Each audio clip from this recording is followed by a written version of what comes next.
Hello, good evening, and welcome to JoyNews Prime. We're coming to you live from our studios here in Kukumlemle, Accra.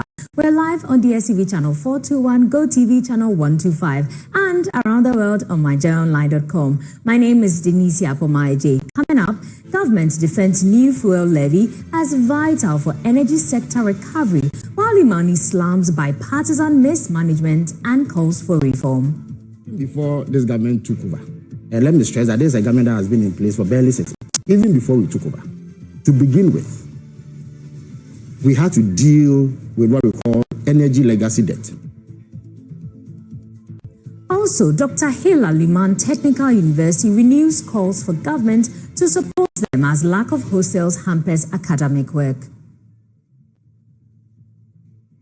And the Dansoman Cluster B School wins the 2025 Inter-School Reading Quiz after a thrilling finale against Alpha Beta School.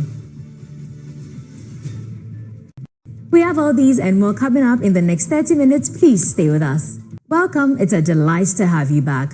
Minister for State for Government Communications Felix Kwatiofosu has justified the introduction of a 1 cedi charge on petroleum products, describing it as a necessary measure to address shortfalls in Ghana's energy sector and prevent future debt accumulation. Speaking at a press briefing, Mr. Kwatiofosu explained that the recent decline in global fuel prices has created room for a marginal levy of 1 pesewa per litre with minimal impact on consumers. Now, he blamed what he called criminal mismanagement under the Akufo-Addo administration for a staggering $67 billion in legacy debt. Before this government took over, and let me stress that this is a government that has been in place for barely 6 months. Even before we took over, to begin with, we had to deal with what we call energy legacy debt of 67 billion Ghana cedis. That is even before we lifted a finger as a government. Now, this is not debt that you can ignore. You have to pay. And it piles on for as long as it remains on your books.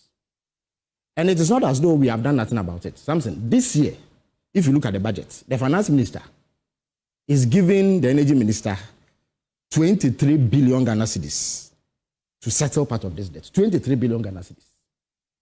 So, this levy is an interim measure meant to fill that gap.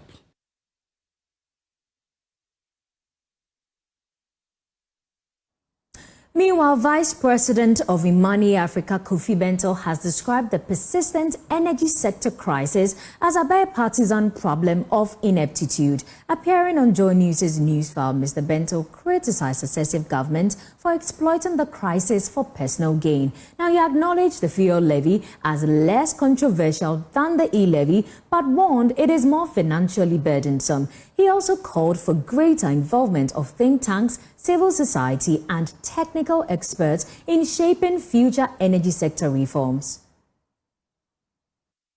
For the past 20 years, we have been fed constantly by both parties with all kinds of numbers and analysis of energy economics and fuel dynamics, and all, which we don't care about. And look, it's a bipartisan problem. What I'm simply saying is this, honestly, if this was going to solve the energy problem, I will support it. What I'm saying is, it is more than e-levy, so MPP have a right to go up against it, okay? But it is less annoying, and under the circumstance, more justified than e-levy. Okay, so some of these things which affect people, we need more discussions, we need more credibility around it, not the usual politics which leads one party to walk away. Now, away from the energy sector, for the upteenth time, Dr. Hila Liman Technical University has appealed to the government to help address its infrastructural deficits. The university, located in Wa, is the only technical university in the country without a single hostel facility. Speaking at a graduation ceremony of 568 students, Vice-Chancellor Professor Eliad N.K. Soli noted that the lack of hostel facilities is hampering conducive teaching and learning. JoyNews' Upper West Region correspondent Rafiq Salam reports. The script at congregations of the Dr. Hila Liman Technical University is familiar and hasn't changed for years. Even at the time, as Vice Chancellor, Professor Elias Nkesole was on the cusp of concluding his 4-year tenure, the infrastructural deficit at the university remained same. The university remained the only technical university out of 10 in the country that is without a student hostel. Speaking at the chief congregation of the Dr. Hila Liman Technical University, Vice Chancellor Professor Elias Nkesole, for the umpteenth time, spoke about hostel projects that were awarded by the Ghana Education Trust Fund, GET Fund, and the Ghana Tertiary Education Commission, GTEC, but are yet to see the light of the day.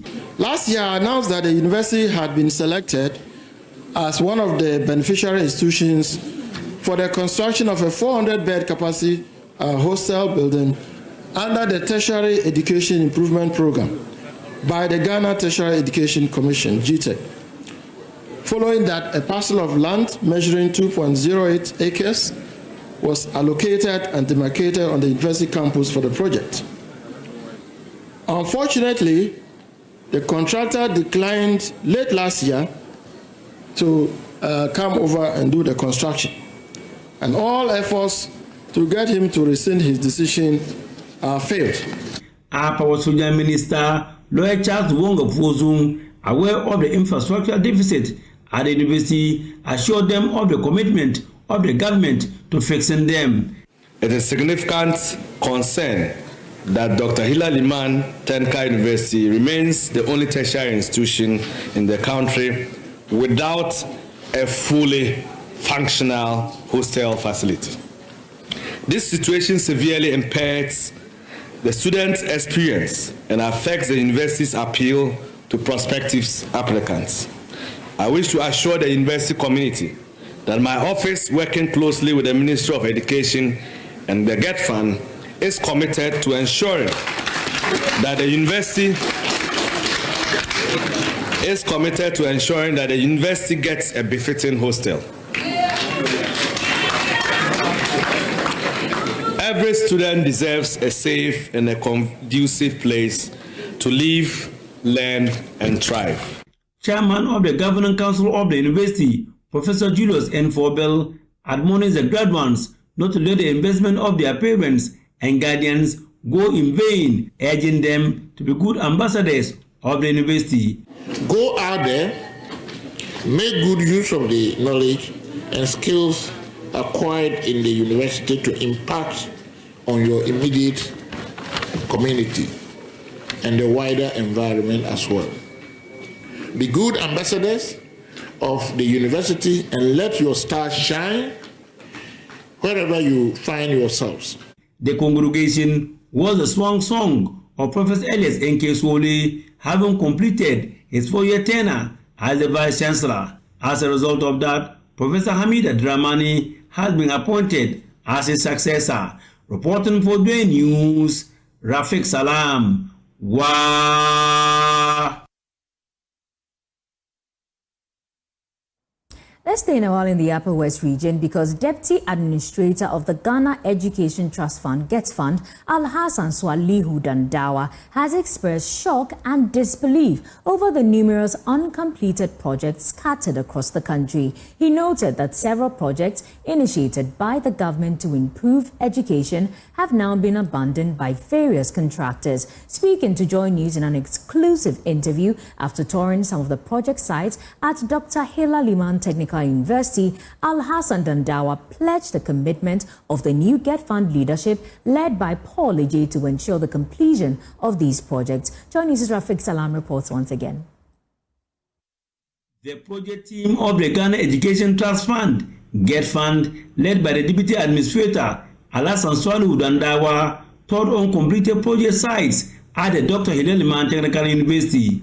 Key among them is a 600-bed hostel facility that was started in 2006 by the Kofi administration. The project has however stalled and the site overtaken by overgrown weeds and trees. Alhassan Dandawa was shocked to the marrow about what he saw at the site.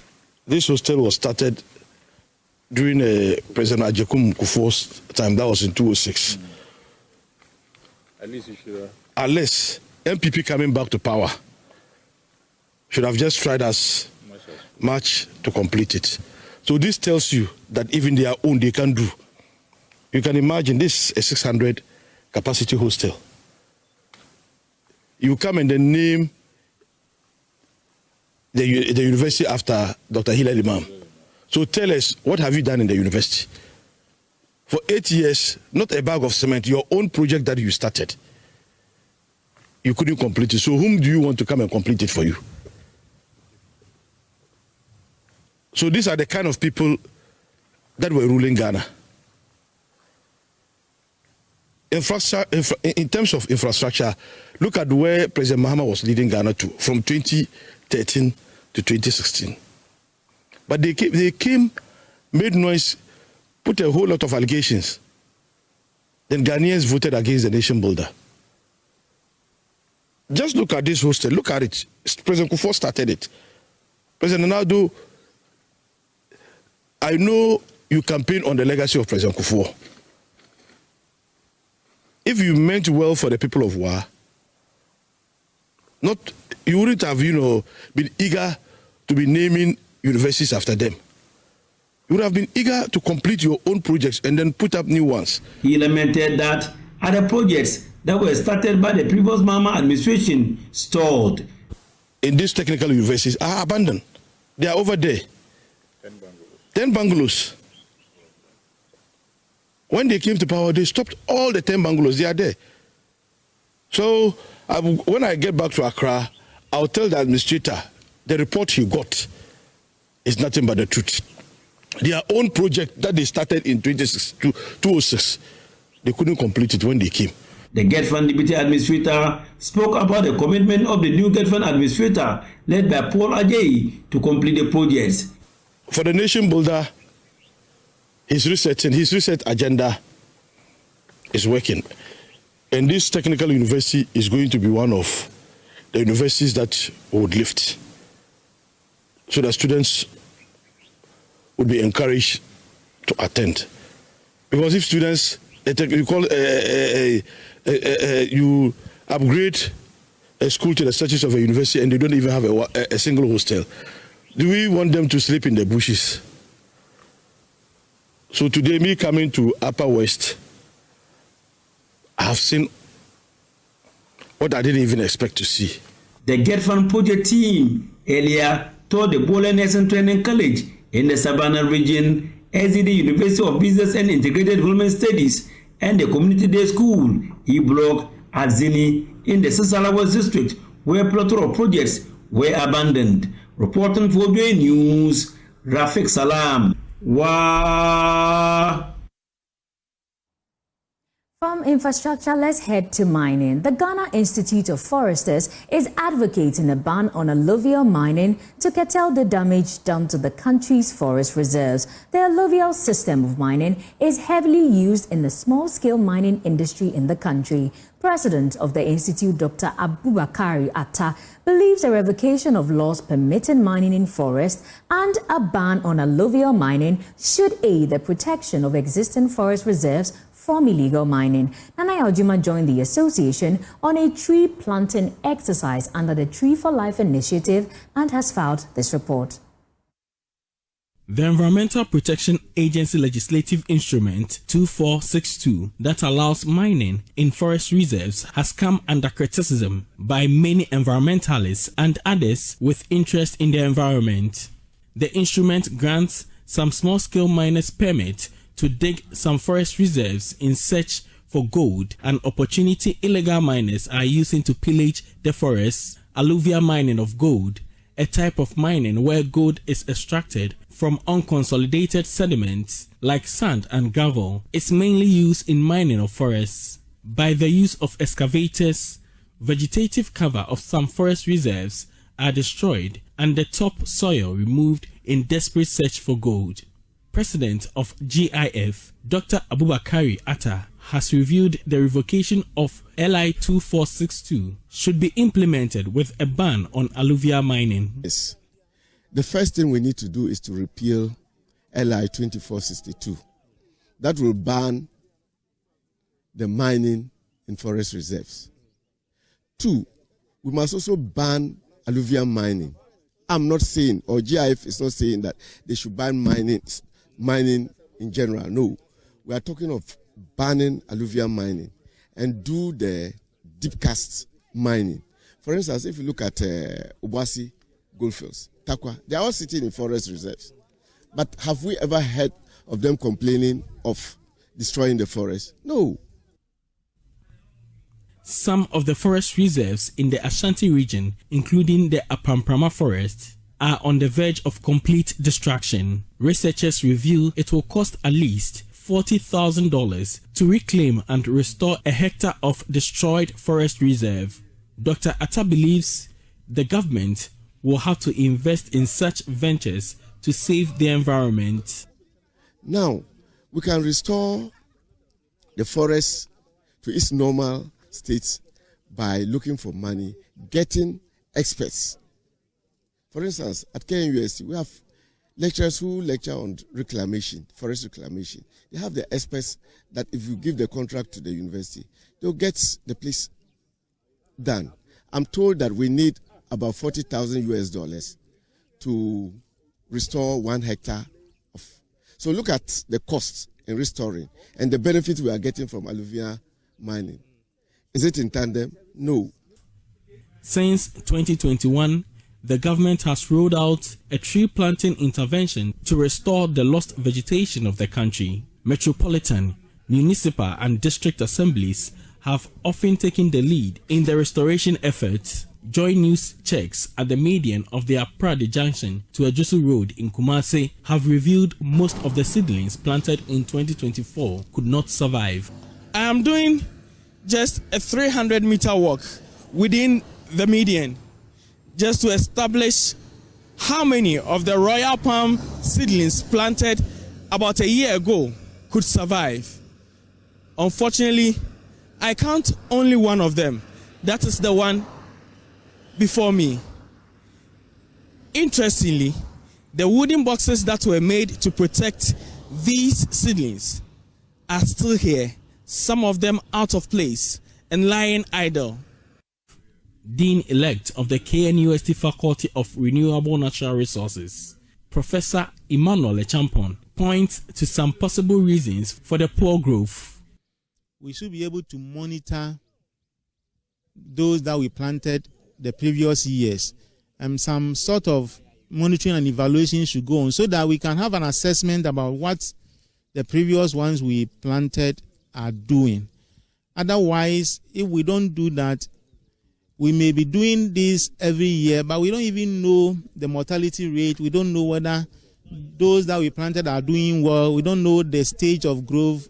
Meanwhile, the Ghana Institute of Foresters has partnered the Faculty of Renewable Natural Resources of KNUST to plant 1,000 seedlings to mark the Tree for Life Day in Kumasi. Some of the school's lands were areas of interest. After the government's objective to plant 10 million trees in a month, a plan to nurture the trees will be the priority of environmentalists. For JoyNews, Nana Jima, Kumasi. And still on the Tree for Life project, with only 2 months in office, as the District Chief Executive for KJB, Dr. Isaka Samsuraj, says he's received about 15 applications for support after rainstorms in the district. Dr. Isaka attributes the development to the wanton felling of trees, which has affected the weather pattern in the area. He has since called on residents to take part in the Tree for Life project to restore the vegetation cover that has been depleted. There's more in the following report. It is very key for us to look at how to address certain emerging environmental problems that we are facing today. That was the DCE for KJB District, Dr. Samsuraj Isaka, speaking to students at KJB Asatu Senior High School, encouraging them to take the tree planting exercise by government seriously in order to control some environmental impacts of changing weather patterns as a result of human activities on the environment. He planted a tree seedling on the school premises that he said he would visit often to ensure it is fully grown into a tree. We are encouraging our people to plant trees. I have just done one. I have planted one. and we hope and pray that we'll plant more. The one I have done, I'm here in KJB district. I'll be following up on it, and I'm sure we'll do same for the others the school will plant. He lamented the number of applications he has received only 2 months in office. The applications he indicated were in request of support for roofs and buildings damaged by rainstorms in various parts of the district. He is calling on residents to fully embrace the tree planting project so as to restore the vegetation cover destroyed over the past years. This is my second month. I've received close to 15, letters from schools and then individual homes through NADMO with the rainstorm. It tells you we need to do something. It's like our forest cover is gone. The Forestry Commission in the district is also calling on residents to voluntarily come for various tree species for planting. Eric Makfuachi is the forest range manager at KJB. He has expressed worry over the alleged number of trees planted over the past years and the reality of surviving trees. He attributes the disparity to residents not taking care of planted seedlings and non-planting of seedlings received from the commission. Individuals can come at any point in time. Seedlings are readily available. You just come and then you pick your seedlings. And I just want to emphasize, we go for the seedlings and then you leave it. You don't plant them. These are all part of the problem we have now. You take stock and then you have in our records on, that we have planted this quantity or number of seedlings, but you go to the field, it speaks different. KJB Asatu Senior High School managers have also assured that they would engage students on house basis to plant trees and nurture them. Joy Kwabla Mensa is the assistant headmaster, domestic. We are going to support the government in its effort in planting this seedling.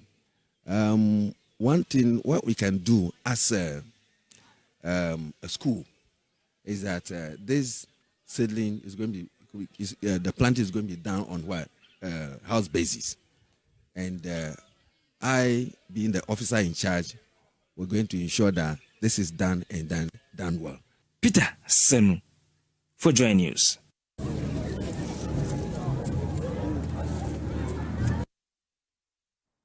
We'll take a quick break here on JoyNews Prime, but we're back with more.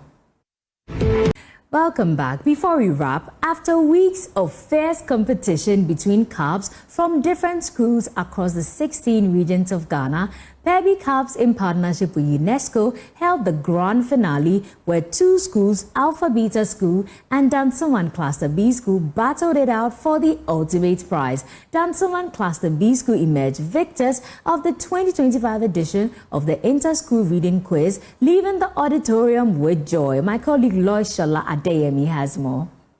The grand finale of the 2025 edition of Inter-School Reading Quiz saw CABs from Alpha Beta School and Dumsor Cluster B Schools mount the stage, ready to battle it out for the ultimate prize. Some supporters share their confidence in the ability of the CABs representing their schools to win the competition.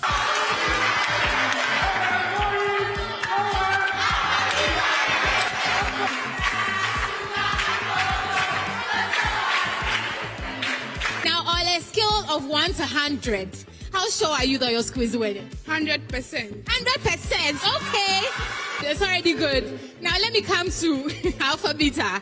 They look very prepared. Okay, my darling. On a scale of 1 to 10, how sure are you that your school is winning? 1,000%. That's what you want.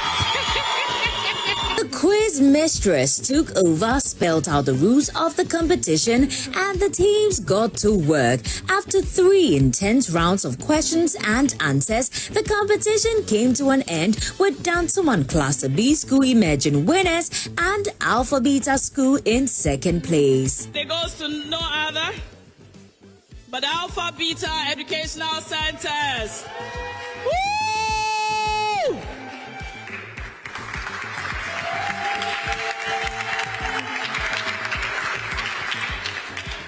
The school that has actually topped the ISRQ 2025. Let's put our hands together for Dumsor Cluster B School. A free subscription for all the cups. A very, very happy CEO of Pebi Cubs, Mrs. Anyele Pebi, expressed her joy seeing many young pupils in Ghana renew their love for reading through the Inter-School Reading Quiz initiative. She promises that the next season will be bigger and better as this initiative will spread all across the nation, reaching out to children and educating them on the importance of reading. Next year, it has to be bigger and better. You know, every child in every city, in every village, in every corner of Ghana must read, because reading is foundational to all other learning. If we can get all these children reading, you know, it would totally change the story of Ghana and the continent in the future. So we're excited to take it to the next level next year. The winners also expressed their profound gratitude to the organizers of the competition as well as their school for supporting them throughout their journey. Oh, God bless them. Their support, we see it as that it is important for us. So we thank them. God should really bless them. They took home 35,000 Ghana cedis each, catering for an all-expense-paid trip to Dubai and other amazing prizes from sponsors. Now this is the biggest of all. Every cup is getting a total package of 35,000